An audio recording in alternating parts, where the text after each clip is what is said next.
This is the Math 1401 Zoom meeting for April 15th. We're going to work problems from section 9.2, quiz, I believe 9.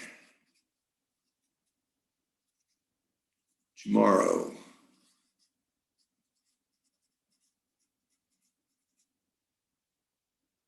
Do Sunday. Will be over 9.2. All right, we'll just work our way through some of the problems here. Start on page 414. Start at say number 8, part A. Find T. So area in right tail.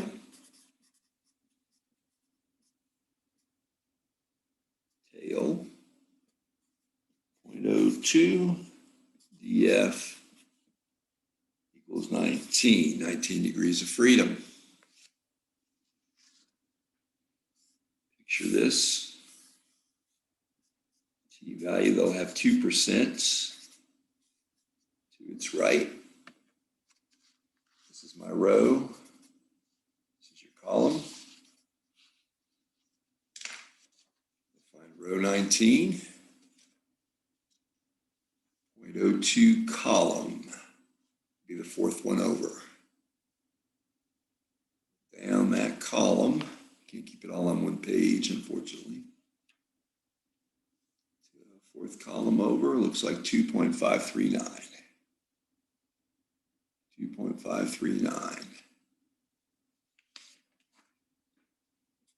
2.539. 2.539 standard deviations. You got 2% of your numbers above that. And why? Oh, I looked at the 0.02. I'm glad I checked with the book. My fault. 0.02 is area in one tail.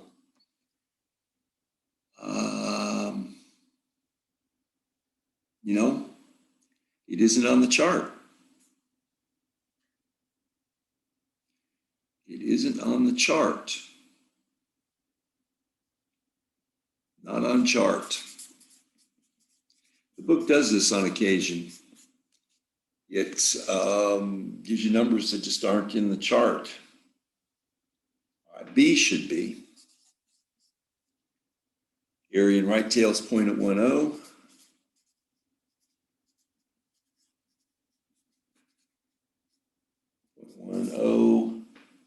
df of 32. Should give me a T of, I guess I'll bother drawing the picture of.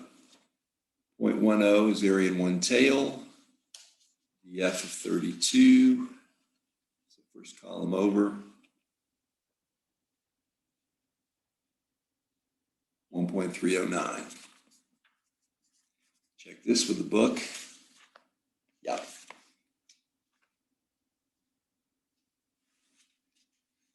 Okay, on the quizzes and tests, we will stick to problems with numbers that are in the table. He does on occasion in some of these problems in the book give you numbers that are not in the table. I'll try to point that out and just explain how we kludge it. All right, area basically in left tail, problem 8C. We're still on page 414. Find T. Area in left tail, he says left of T, but that's the left tail. 0.05. df equals 6. Again, they say use df equals 6, use symmetry. And, don't confuse. Yeah, it's left tail, but your percentage is still always positive. There's a T number over here where you'll have 0.05. This T is negative because 0 is always in the center. All right, so let's find df is 6 and 0.05 is again area in one tail, second column over. It's like 1.4943. But of course it will be negative because you're on the left side of zero and you have to manually make that negative. And so let's find T with part D. Find T, 95% confidence, 16 degrees of freedom.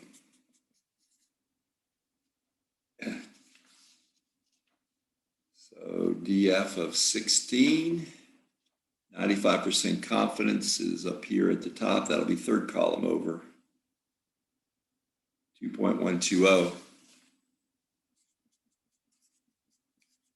Now, the book is just giving that as an answer, but, you know, always bear in mind that, especially when you get to the word problems with the confidence issue, that 2.120 is on this side, and negative 2.120 is on that side. So you're really looking at this picture, but just for shortness and whatever, they're letting you can press it down to only reporting the positive coefficient. All right.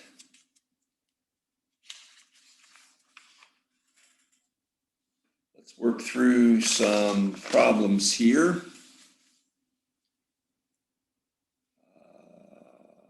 Let's see. I think the very first one, I'm trying to remember which ones I worked. I think I did 27D or 27C. I think I jumped to 31, if I remember right. It wasn't 31, you had to punch the numbers in. Yeah, I jumped right to 31 on Monday's video. So I think we'll stop at 27C here, then 29, we'll skip 31, and we'll just work our way through it. And again, we'll have another Zoom meeting at 8 o'clock tonight if anybody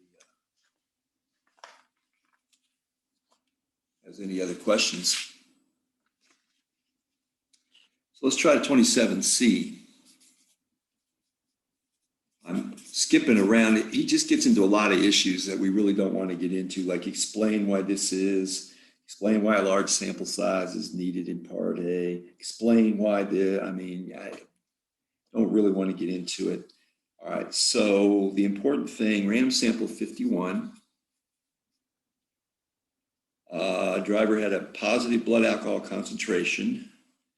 The mean blood alcohol concentration, 0.167, and standard deviation, 0.01.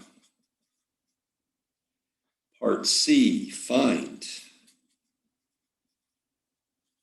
90% confidence interval for the mean, and they abbreviate it BAC, blood alcohol concentration. Blood alcohol concentration. Okay.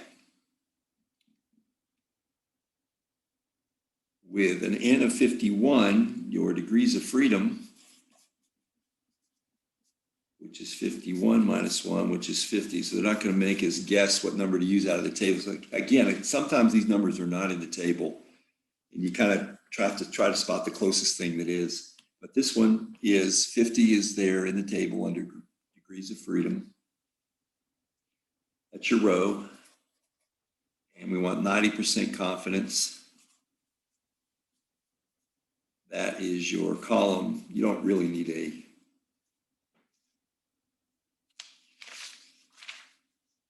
picture. So I'm coming down here to degrees of freedom 50.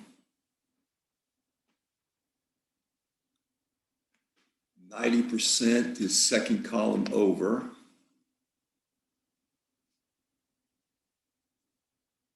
$1.676.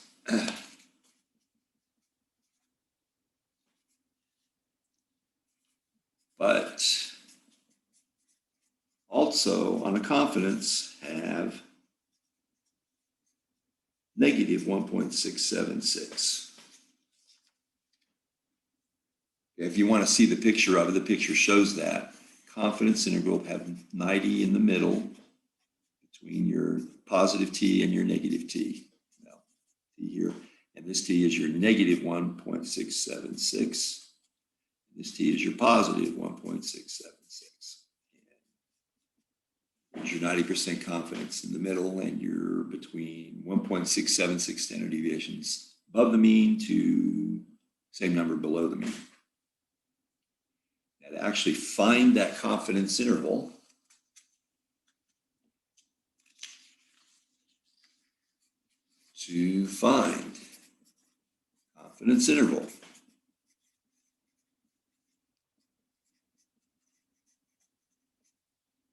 we're plugging into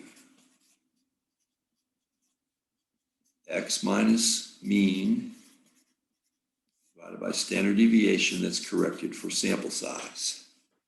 So the first number I'll plug in, I'll do the negative one first. I'll get the left side, then the right. The order you do it doesn't matter. I'll do the negative one first. Negative 1.676, plug in.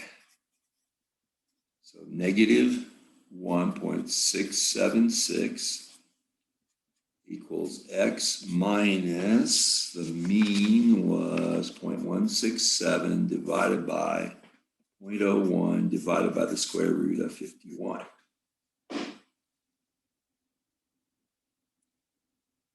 So I'm going to multiply by 0.01 by the square root of 51, canceling all this, and over here by the square root of 51. So I've got 0.01 divided by the square root of 51 times your negative 1.676. And you see all of this cancels. I'm going to add the 0.167. And I'll even shorten up number 2. All I got to do for number 2 is make that positive. I'll have the right side of the interval.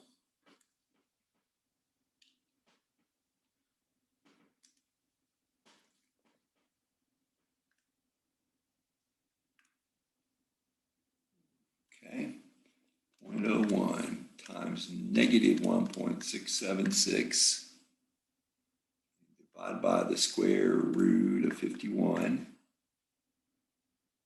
add 0.167.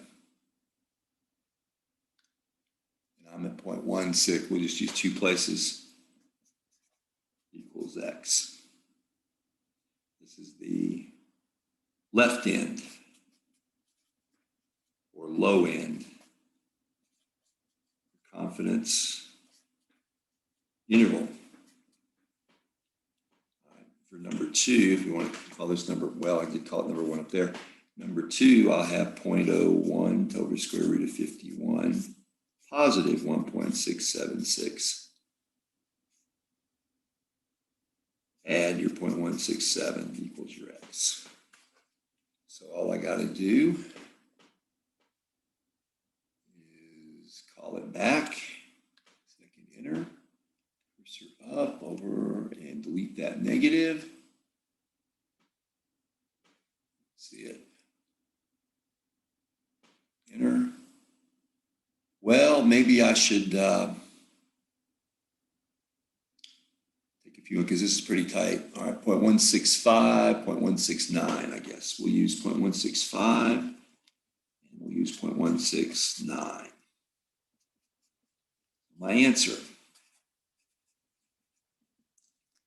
90% confidence interval.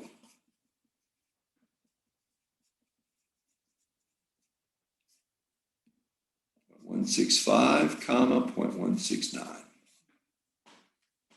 the way the book will write it, put it in parentheses and separate them with a comma. 90%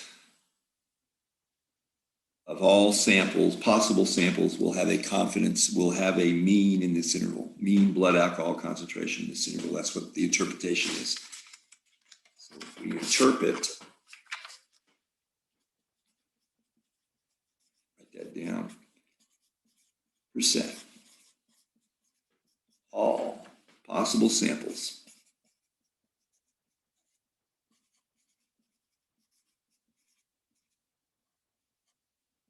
will have, mean blood alcohol concentration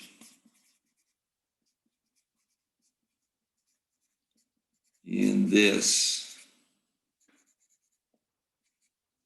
interval. I'll repeat it, 0.169. And that's about the most accurate way we can zero in on what the overall population mean is. What the mean blood alcohol concentration of the entire population of traffic wrecks would have a mean in this interval, 90% of them. All right, why don't we jump on to 29?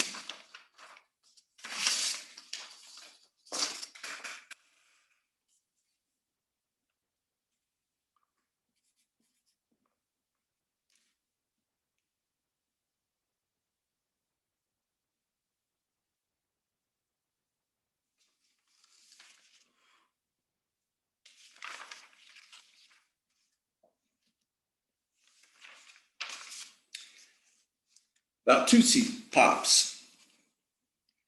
The sucker with a candy center.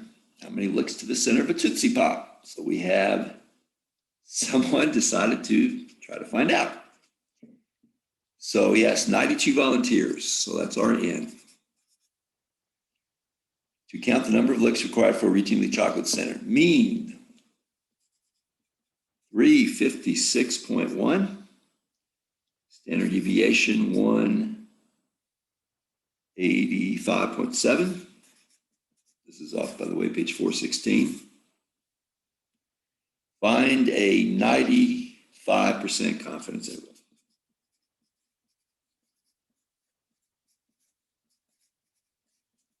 Maybe by this time I'll shorten it up. Okay, well, our degrees of freedom is going to be 91. Not in table.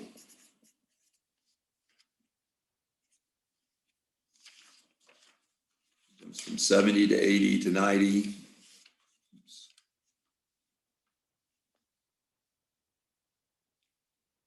There's no 91. I do not know why they give you price. Seems like they could just give you, maybe they're using real data. That's what he used, and it just doesn't fit the table. I don't know why they do this. It seems very confusing. So I am going to use degrees of freedom equals 90. It's the closest one. I will not do this to you on quizzes and the tests. The numbers will be in the table. Don't thank me all at once. Okay, so that's our row. And our column is our 95%. Or this gives it for 95% confidence. And degrees of freedom equals 90. 95% is third column over. Degrees of freedom 90 appear to be 1.987. That's 95. Yeah.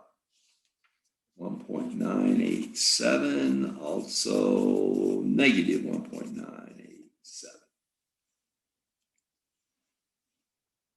All right, so I guess I'll use the negative one first. That's going to equal, well, I'll just, okay. So remember T is equal to X minus mean. Standard deviation corrected for sample size. Negative 1.987 is equal to X minus 356.1 divided by 185, which is divided by the square root of 92. A second to just plug and chug, but the numbers are a little nastier.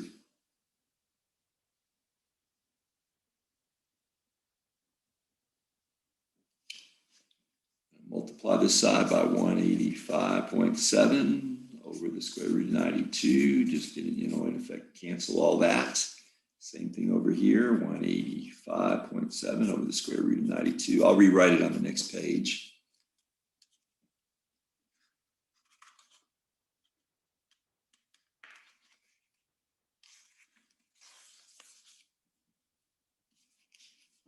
So negative 1.987 times 185.7 divided by the square root of 92. All right, so that's multiplying on this side. Add 356.1 gives you your x. That's number one. Let's call that your x min in the confidence interval. Confidence. I'll write out the other one while we're here, then we'll punch them. Positive 1.987 times 180. I'm off the screen. 185.7 divided by the square root of 92, and add your 356.1 is equal to your x, and that's your x max of your confidence interval.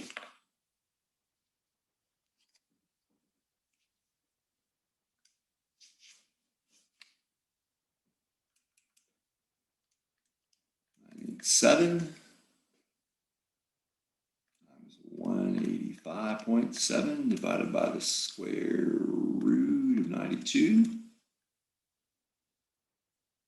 Add your 356.1 and 317.63. That's up here. 0.63, that's your x. X, and change, call it back, negative to positive, 394.57.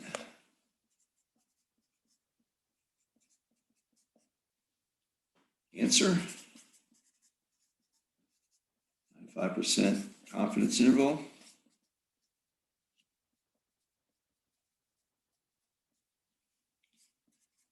18.63, 394.57.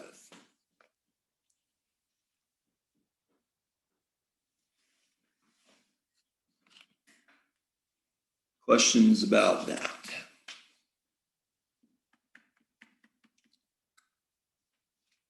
All right, we did 31 last time. We're going to jump to 33C.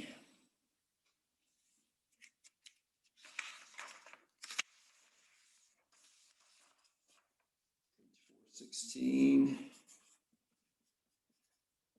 33 part C, because we're not gonna, this is about crash test results and the cost of repairs. We're not gonna draw a normal probability plot. We're not gonna draw a box plot. We'll save that for, that was chapter 3.5, we did box plots. We are just gonna construct a 95% CI, confidence interval.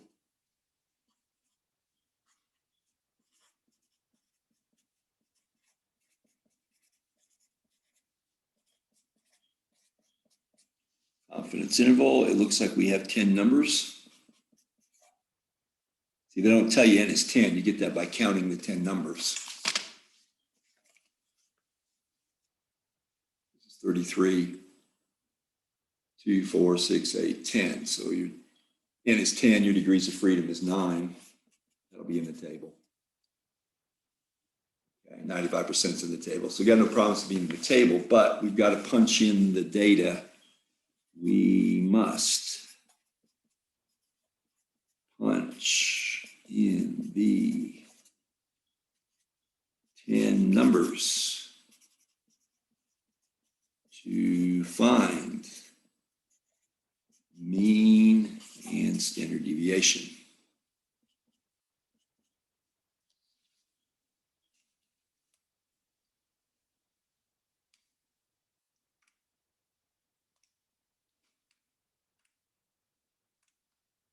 Okay, 3148. I don't know if y'all need to see it all punched in by now or what, if y'all can do it. 3148, you can, I'll try my best to do it correctly and see if you get the same thing. That's 2057057. Okay, 1758. 663. 1071. 2637. 45. 3. 743. 1370. All right, I hope I've done it correctly. This is not all of the numbers. He can only show you the last, 6 you've punched. Yeah, I can only show you like the last 6 you've punched. So I hope I've done them correctly. Well, I guess we'll find out if I get a mean and standard deviation. See if you get the same mean and standard deviation. Stat. Calc. One variable stats, enter. I'm getting a 1756.5 for the mean. For the standard deviation of 1,007, I'll call it 76. You don't have to round the same way as me. 755, you want to call it 75. Help yourself.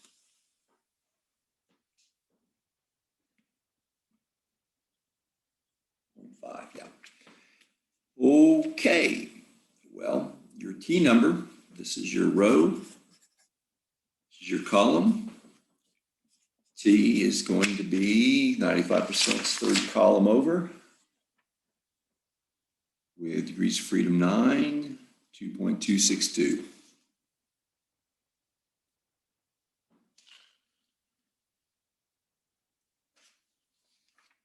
Negative 2.262 and positive 2.262. We need both for a confidence interval. I'll call this number 1, this number 2. T equals, again, x minus mean. Standard deviation corrected for sample size. Number 1, 262 equals x minus 1756.5 divided by 1,007 square root of 10. All right, so once again, 1,000 and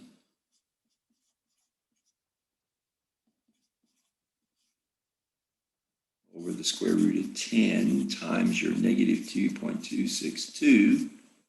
Add your 1756.5 equals your x, because this will rewrite it, cancel. And in number 2, I'll just rewrite number 2. You'll have 1,007.76 over the square root of 10. Positive 2.262, add your 1756.5, and that equals x. So yeah, once again, get this one or punch this one and then change this to negative, or punch this one and delete your negative. Do it however you want.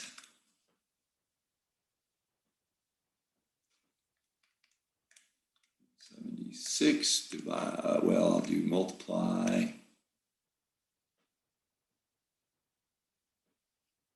Negative 2.262 divided by the square root of 10. Add 0.5. 1,035.64.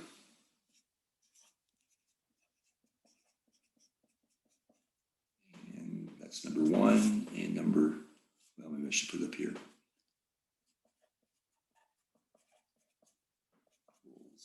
X, and then number 2, I'll call it back.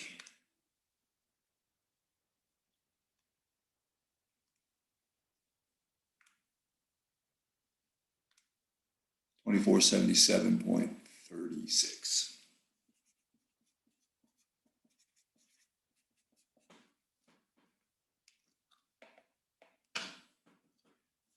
Answer 1035.64, 24. 95% of all wrecks, crash tests would result of all possible samples should result in damages in that interval. They're getting 0.2 and 0.8 here. So I don't know how they rounded, but I got the whole numbers part matching them. They're rounding slightly different apparently from this. There was one more on the assignment. That was 33C. There was 35D.